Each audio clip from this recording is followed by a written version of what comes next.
Hey folks, it's Tom, your frugal prepper. So the Mittleider Garden, bed number 1, is done and planted.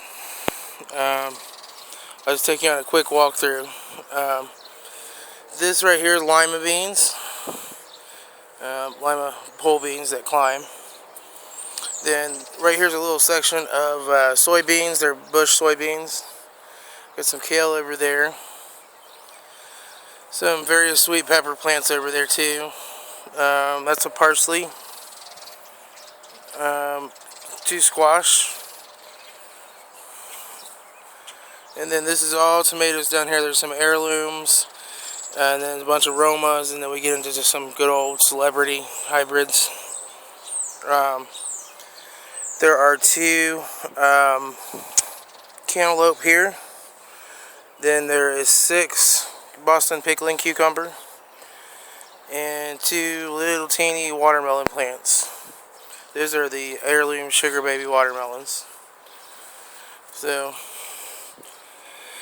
this is what it looks like from the other end. On some of these early strings I couldn't quite get the knot right. I kept watching LDS's video, and then by the time I got down here, someone responded. It's called a mooring hitch is the type of knot that is, and there's a real nice demo. I tried for 3 hours before I watched that video, or that little demo thing. I'll post a link to where I learned how to finally tie it below, but it's made so that you can simply pull this tag line. It's real strong this way, but you pull this tag line and it comes down.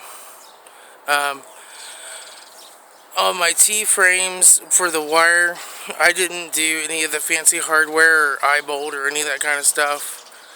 I just took them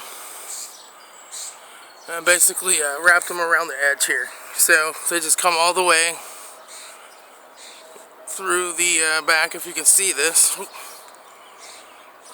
might be easier to see on the other end, and then they wrap around. And so what I did to get them tight though was 2 things. One is I just took and locked a hold of the wire as it came through here with a pair of vice grips, and then just pried it around until it was tight. And then when I wrapped it around here, give it a few extra turns to really make that tight. But putting on these wires was actually a bit of a job. That was the part I was expecting to go easy. Now, I went and got topsoil. I bought the last cubic yard that they had, and that filled up a little section down here, basically. So I needed more topsoil, and all the other places that had it were closed for the weekend, and I didn't really have the money either. So I got me some topsoil.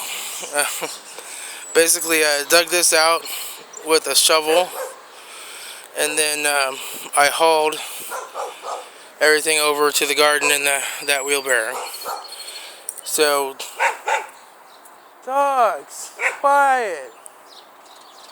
So after, I don't know what they're barking at, but anyway, so after the hauling all that over, let me tell you, that's man's work.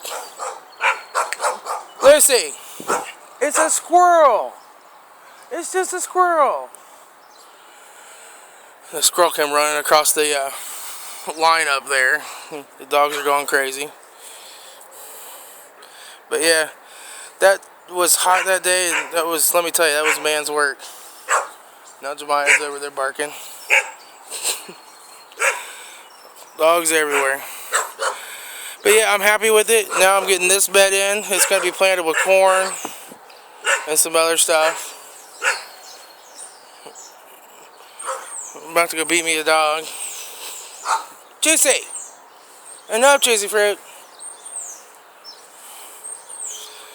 But, so I'm going to work on that this weekend, try to get this bed in and get the T-frames on it. It's mostly going to be corn, but I'm probably going to also do some snap peas in this bed. So, all fun times. I didn't get this one done. I decided just to focus on getting that one in and planted and finished, so that I had one bed in and growing, and then try to get this one done in the next week. Corn, it can always go in a little late here in Ohio. It seems to do fine. So, but really, it should have probably been in a couple of weeks ago most of the time. But a lot of times we've had some frost and stuff here lately. So I probably would have been in trouble if I would have had this in on May the 15th, which is pretty much our average day of last frost. We had frost after that, so we had one really good freeze here after that. So I'm kind of glad that I'm running late. I guess God was in control the whole time. Anyway, I will talk to everybody later. Have a good day. This is Tom, your Frugal Prepper.